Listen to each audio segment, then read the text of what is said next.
Yeah there. Recently I was passing iOS coding interview and I was asked to implement an execution of multiple asynchronous operations in some kind of batches, which means that the operations inside these batches, they're supposed to be run, started all together, and when they are finished, the results of them should be combined into some general result of the batch. And it is a very common coding task for the iOS developers. For example, your application could do multiple network requests and then combine all the responses into one general result to be used for some data on the screen. Or in general, your application could do multiple rendering of the resources in the background asynchronously and then use them all together at once somewhere later in the code. However, what was interesting about the task is that I was asked to do it in multiple ways, and it inspired me to make this video to show you at least three methods on how we could do this using native frameworks. And for that, I've created this simple application with one screen, which is supposed to just show some random images from the web. It has this reload button, and according to my design, whenever users tap this, the application goes to the loading state and then shows all the reloaded random images all together in the list. If we would go to the view model of this screen, you would see that it doesn't do much at the moment. So whenever the reload button is tapped, the state of the view model just switches to the loading, and that's it. Also, there is a helper, a special method setImages, which would just help us to insert our loaded images to the state of the view model. The actual loading of the image is supposed to be done with the image fetcher, which has an access to a special instance of the class URL request generator, which is my own simple implementation of URL request randomizer. Basically, it creates three URL requests for some image samples on the web using some kind of random. And that's it. Let's try to load all these images in the batches. And our first approach would be to use the good old Grand Central dispatch. In this variation, our image fetcher is going to have a method fetch images with the completion handler. So very classic traditional way of doing asynchronous stuff on iOS. So we are going to execute the image fetcher, fetch images on the reload button tap, and it's going to return our images as a result of this operation. And inside this handler, we could just simply set those images to our state. However, we still need to provide some safety brackets. First of all, to avoid any retain cycles, let's wikify self to use the weak reference to the view model itself in this closure. Also, we don't know at which exact thread or queue this closure is going to be executed. So to guarantee it to be executed on the main one, let's wrap up everything to a closure to be executed asynchronously on the main queue. So this is what we have on the surface. Now let's go to the image fetcher and try to implement this fetch images method.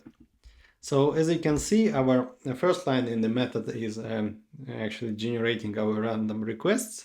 And for the next one, I would prefer to create an empty images of images which we are going to fill in this method. Next, we are going to create a point of synchronization for all of our operations, and it is the dispatch group from the GCD.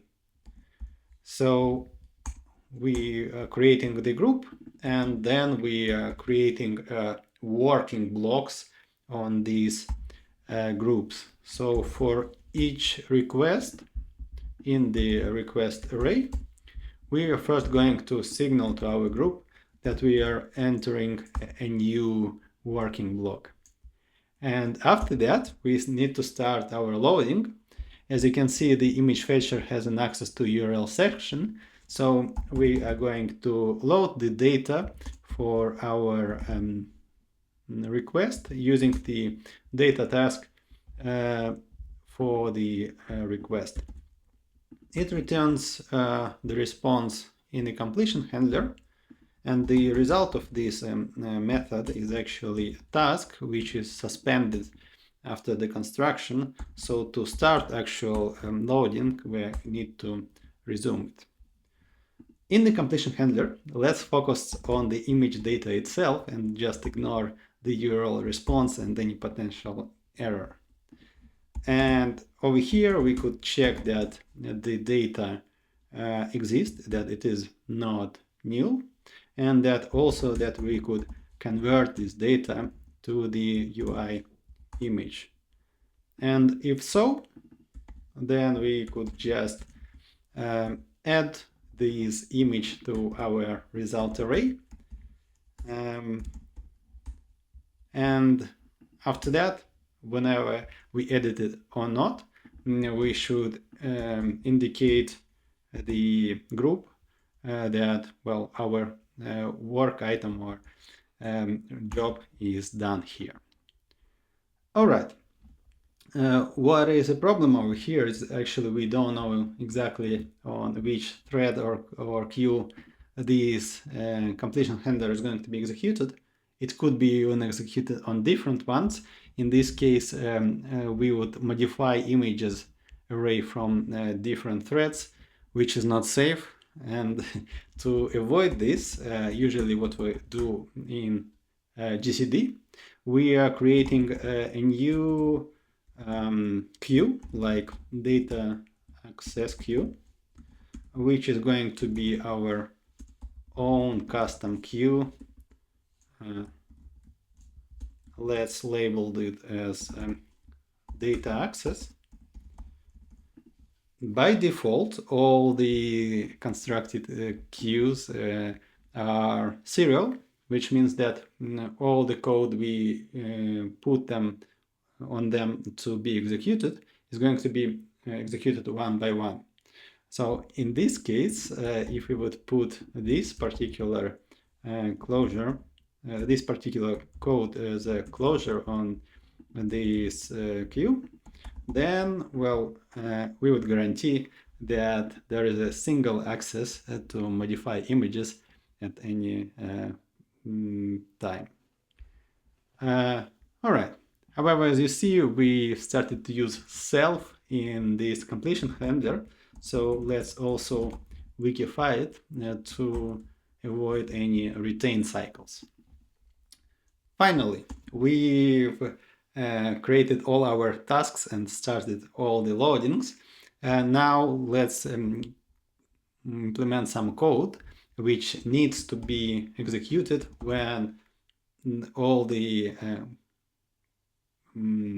working blocks are finished. And for that, we are going to use the notify method on our queue. So it requires, on our group, sorry, and it requires us to provide a queue name, a queue on which we are going to execute this particular code in the end. So for that, let's also provide the data access queue, because in the end, we again are going to read all our images from the images array and return them to our view model. So over here, we are going to just execute the completion with our images. And that's how they are returned to the view model. So, very classic way. Let's check for any compilation issues. Nice. So as you see, it works. And we are reloading random images every time. All right. So this was the Grand Central Dispatch. Now let's check what combined tools do we have to solve this problem. So for that, our image fetcher is going to have a constructor method named ImagePublisher, which is going to publish an array of images. And we could subscribe to these publishings and update our images every time. So let's create a subscription first. So it is going to be the type of any cancelable, so we could cancel it at any point of time. So to create it, first we need to create the publisher itself, and then execute the method sync with the receive value closure on it, which is going to produce the subscription to be handled by our view model. So the receive value is going to return our images over here, and we could just set them on the view model straight away. Again, we need to think about the retain cycles. So let's wikify itself in this sync. And also we need to think about the execution on the main queue. We could again wrap everything up to the dispatch queue main, but actually combine has an amazing modifier for the publishers, receive on. So we could just provide our dispatch queue main over here, and it would guarantee that these sync receive closures are going to be executed on the main queue. All right, now let's go back to the image fetcher and try to implement our publisher. So as you see, the first line is again, we are just getting our requests from the generator. And the next step, I would like actually to convert all these requests to the futures. So what are the futures? The futures are the special type of the publisher in Combine, used specifically for synchronous operations, which are structured based on the promises. So the code is really going to be very similar to the code with the completion handlers. So the future requires two types to be provided because it is generic. As any publisher, first it requires to provide the type of the result. So it's going to be the UI image, and also the type of the error. So actually, we could fail loading of the image, right? So we need to provide some kind of error. But in simple case, we could just say that the result type is going to be an optional image, while the error type is going to be never. All right? And the only argument for this constructor is a closure, which, we need to, in which we need to describe how we're going to handle the promise.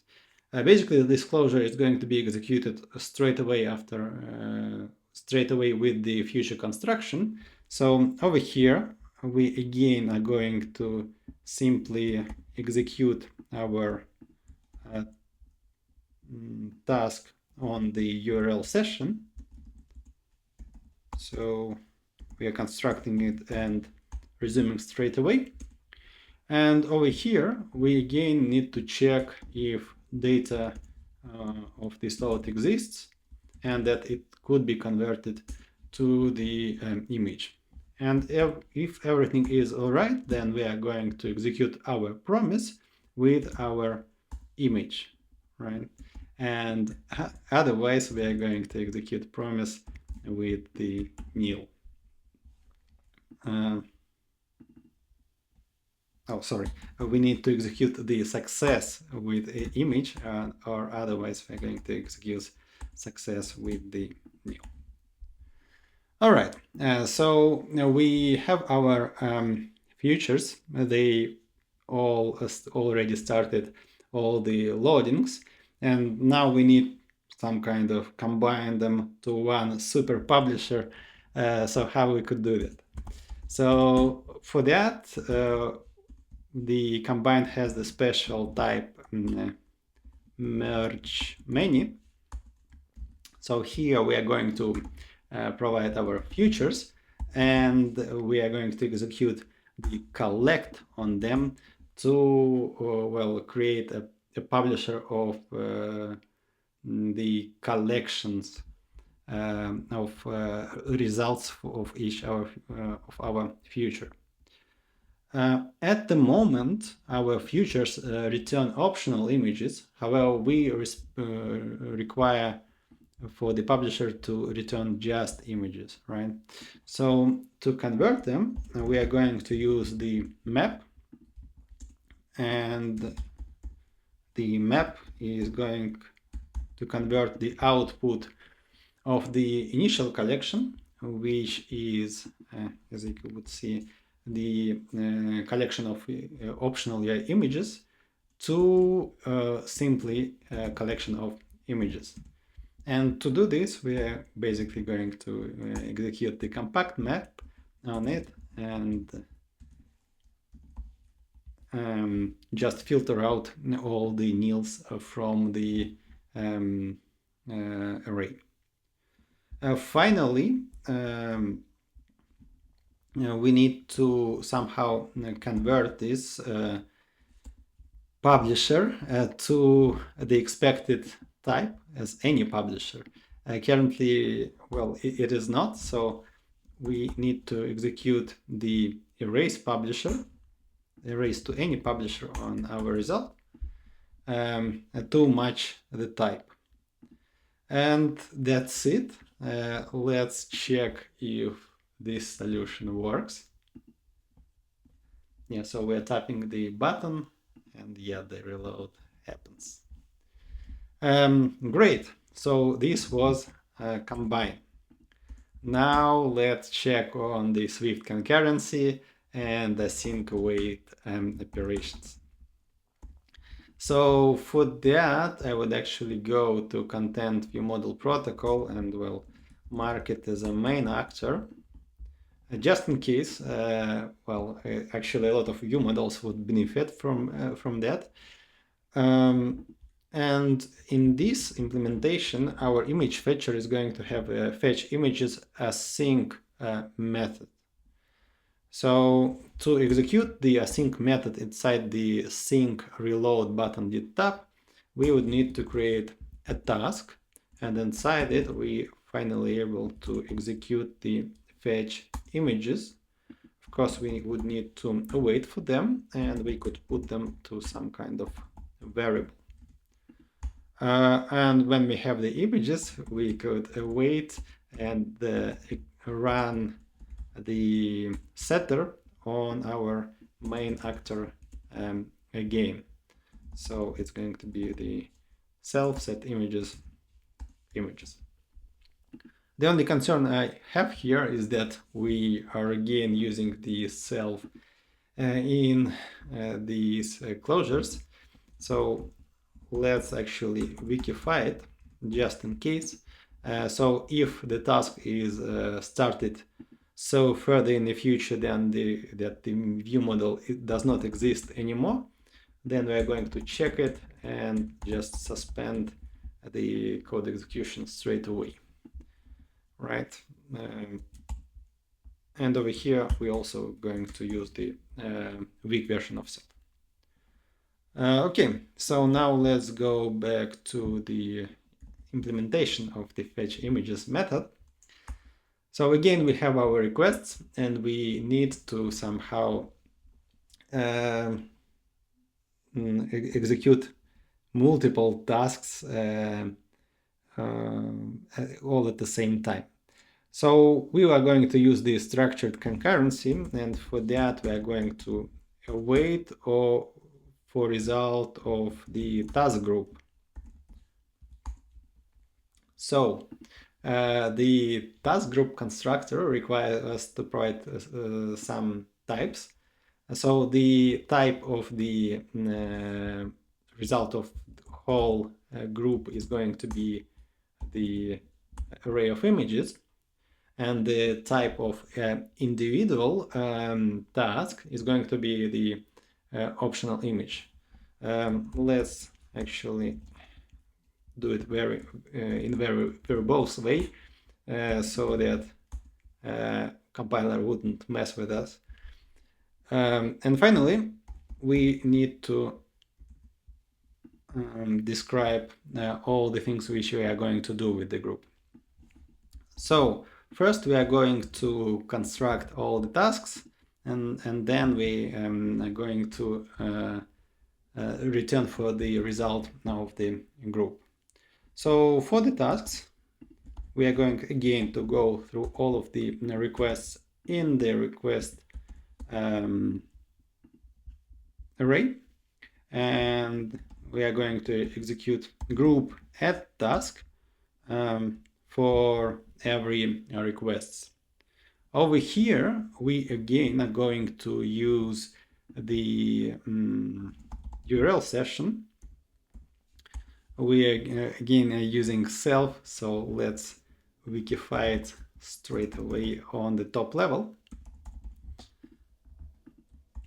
And the URL session has a synchronous version of data loading named as data4, where we could put our request. So data4 returns tuple, a couple of data and URL response, and also it throws an error. So let's handle all of it one by one. So first of all, it is a synchronous method, so we are going to wait for the result. Then we are going to ignore any error which it could throw. And then we are going to check for the result. As I said, it is a tuple of response and data. And if anything of it fails, we are going to return nil over here. Again, we don't care that much about the response, so we could ignore it like this. Also, we could add the wrapping to converting to the UI image to this condition. So if it fails, then, well, we are just going to return nil straight away. And finally, if it is there, we're going to return image as a result of this task. And now, when we have all the tasks run on the group, let's iterate through the group and wait for all the operations. So we are going to return group, reduce into. And over here, well, we need to provide the initial result, which we are trying to reduce into. So it's going to be an empty array of images, right? And over here, we are going to add images to the particular result if they are not nil. So if we have images, then we're going to continue, otherwise we're going to return from this guard, otherwise we are appending our image. Nice. So let's check for any compilation issues. Nothing over here. And let's check it. Nice. So as you see, it also works. So these were three main ways to do this task grouping in native iOS development: through the Grand Central Dispatch groups, through the combine and merging of the publishers, and through the task groups in the structured Swift concurrency. So if you'd like to see me to solving other interview coding tasks, then put your requests to the comment sections. See you next time. Cheers.